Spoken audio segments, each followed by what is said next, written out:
Bienvenue sur Exploratrice de rêves lucides. Alors, est-ce que je peux interpréter ton rêve? Je reçois souvent des commentaires de personnes qui me racontent leurs rêves et qui me demandent ce que ça veut dire exactement parce qu'elles n'ont pas trouvé la signification. Mais il y a quelque chose que tu dois comprendre, c'est que ton rêve, c'est ton inconscient qui te parle.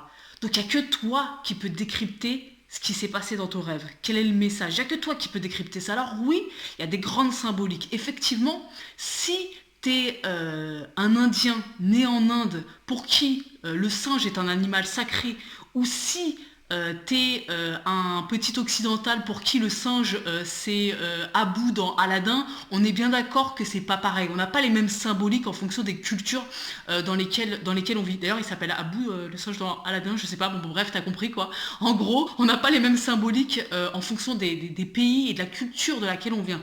C'est vrai. Mais t'es un être humain unique et ton histoire, c'est pas l'histoire du voisin.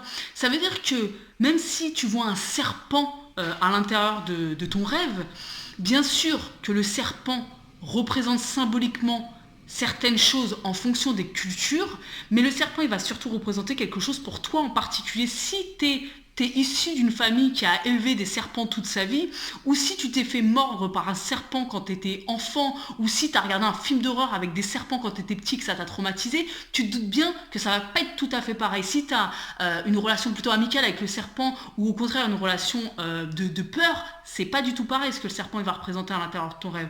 Donc se fier aux grandes symboliques, pour moi, c'est une bêtise. Alors oui, effectivement, ça a un impact dans le sens où si on admet qu'on baigne dans une espèce d'inconscient collectif. Je veux bien que certaines grosses symboliques soient propres à tous, mais ça sera forcément teinté de ta propre expérience. Il peut pas en être autrement. Tu as une histoire et ton histoire, elle est unique. Donc ton rêve, en fait, il n'y a que toi qui peux le décrypter. Il n'y a que toi qui peux savoir, en plus de ça, un rêve. Un rêve que tu vas faire là, aujourd'hui, ou que si tu fais exactement le même rêve dans 5 ans, ou si tu avais fait le même rêve il y a 5 ans en arrière, t'es pas dans la même situation. T'es pas la même personne, tu côtoies pas les mêmes personnes, tu vis pas la même chose. Donc en fait, même ton propre rêve qui va être le même en fonction des périodes va pas vouloir dire la même chose. Et c'est ça qui est important de comprendre. Fais-toi confiance. Quand il s'agit de décrypter un de tes rêves, si pour toi l'interprétation du rêve c'est quelque chose d'important, fais-toi confiance. Moi, je suis pas du tout une spécialiste du décryptage de rêves. Alors, je connais plutôt bien ma symbolique. Je sais quand je rêve de certaines choses ce que ça veut dire. Et d'ailleurs, des fois, ça n'a un peu rien à voir avec une espèce de symbolique universelle. Donc, fais-toi confiance. Et je voudrais t'aider dans cette vidéo à peut-être interpréter tes rêves si pour toi voilà, c'est quelque chose d'important pour peut-être apprendre à te connaître ou avancer, évoluer, peu importe. Donc, pour moi, il y a 3 niveaux de compréhension d'un rêve. Il y a vraiment 3 niveaux de compréhension et peu importe le rêve. Alors oui, il y a peut-être des rêves qui sont plus impactants, il y a des rêves qui vont avoir un plus grand pouvoir libérateur ou un plus grand pouvoir, je sais pas, évolutif, peu importe. C'est vrai, il y a des rêves plutôt banals et il y a des rêves qui sont porteurs de grands messages. Quoi qu'il en soit, à mon sens, il y a toujours 3 niveaux de compréhension dans un rêve. Et je vais te les partager comme ça pourra peut-être te donner une piste pour décrypter tes propres rêves. Donc pour moi, il y a le message du rêve. Le message, c'est ce qu'il y a de plus pur en fait. Le message, c'est le message. Et ce message-là, c'est pas toujours évident de le capter. Pour moi, il y a un seul moment où tu peux vraiment capter ce message. C'est pile au moment du réveil. Au moment où tu te réveilles, t'as pas totalement émergé, t'es pas encore totalement dans ta réalité, t'es plus totalement dans le rêve, t'es dans un entre-deux. Et dans cet entre-deux qu'on appelle la phase hypnopompique d'ailleurs, dans cet entre-deux, c'est là où en fait, pour moi c'est une phase de révélation.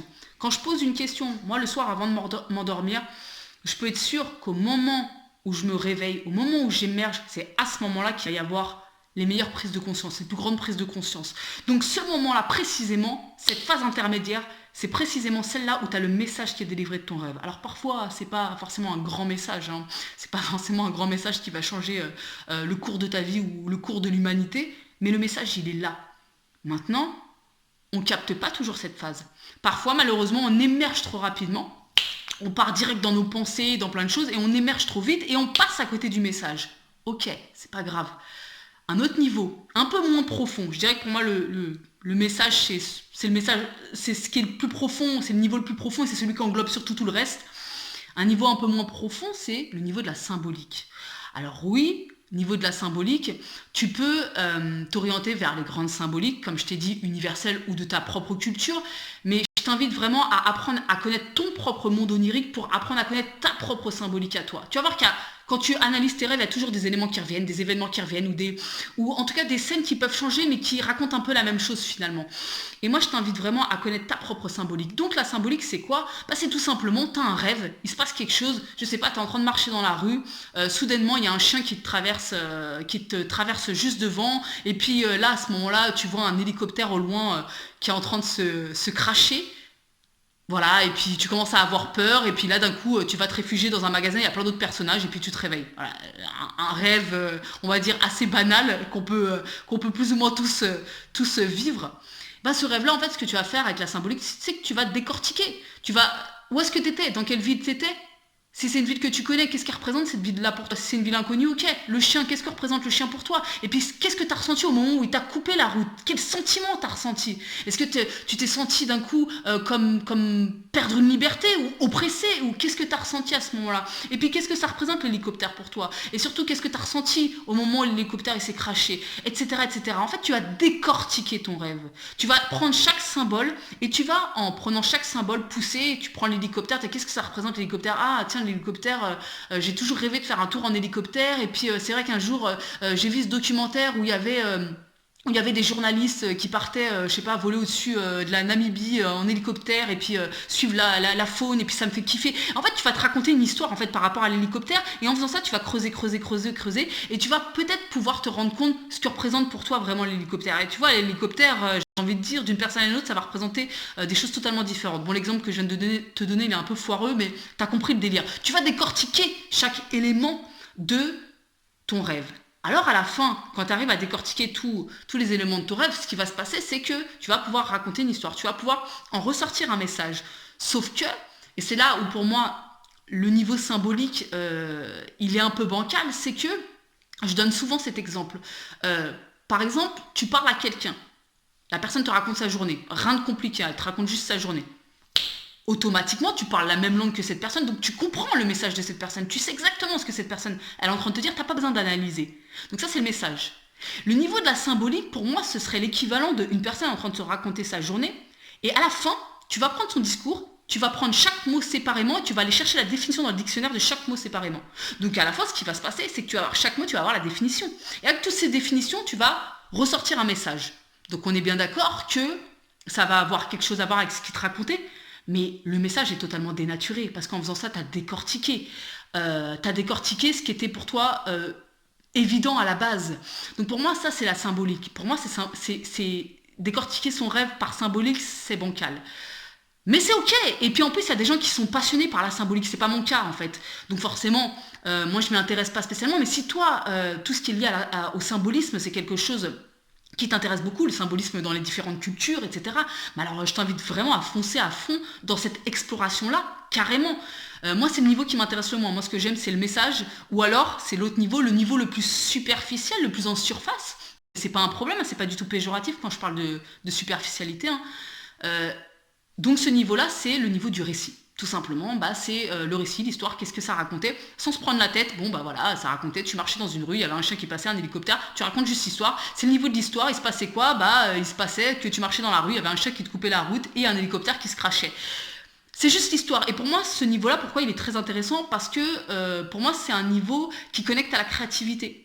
Peu importe à quel niveau tu es créatif ou de quelle façon tu es créatif, pour moi c'est vraiment un niveau, l'histoire, notamment quand tu écris tes rêves, c'est vraiment un niveau qui connecte à la créativité. Donc c'est un niveau que j'aime bien les histoires, donc forcément j'aime bien écouter les récits de rêves ou même lire mes propres rêves sans les analyser, sans savoir quel était le message, sans les décortiquer, sans décortiquer la symbolique, juste l'histoire. Alors bon, là c'est une histoire très banale et souvent nos rêves sont de toute façon n'ont rien d'extraordinaire, mais quoi qu'il en soit, j'aime bien juste les histoires. Donc voilà, ça pour moi c'est les 3 niveaux de compréhension d'un rêve. En surface, il y a l'histoire. tu peux t'arrêter là, hein, juste raconter, avoir le plaisir de raconter tes rêves, avoir le plaisir de les écrire, de les lire tout simplement, t'aider peut-être que dans d'autres sphères de ta vie par rapport à la créativité. Moi je crois que vraiment l'écriture c'est quelque chose qui nous connecte vraiment à notre créativité. Ensuite tu as le niveau du symbolisme qui est un peu moi je dirais le plus compliqué, c'est celui où on décortique.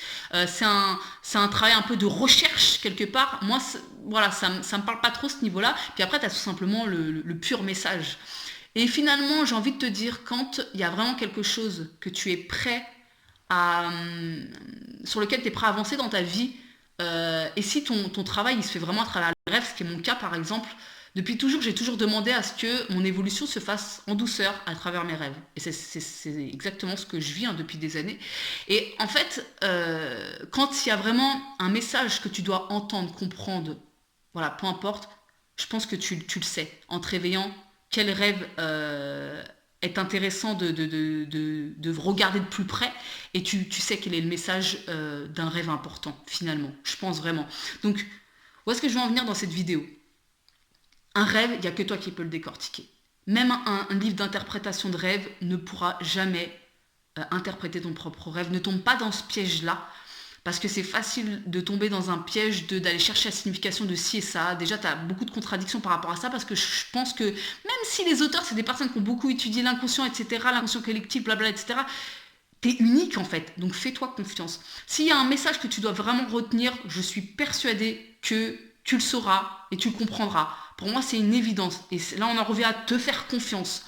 Et puis voilà, si après, tu as vraiment envie d'interpréter tes rêves, de les décortiquer, voilà, je t'invite à regarder ces 3 niveaux-là, le niveau du récit, le niveau du symbolisme, et sinon directement le matin, ne pas émerger trop vite et vraiment rester avec ton rêve pour sentir quel message il a voulu te donner, qu'est-ce qu'il te racontait ce rêve-là en profondeur. Ok, donc sur ce, n'hésite pas à aller sur la page Facebook. Pourquoi? Parce que sur la page Facebook de la chaîne donc Exploratrice de Rêves Lucides, je te mets le lien en description, je documente, c'est-à-dire que, alors bien sûr je remets des anciennes vidéos que j'ai postées sur cette chaîne, mais je mets aussi des vidéos d'autres personnes qui parlent de rêves lucides, donc ça peut être intéressant parfois quand je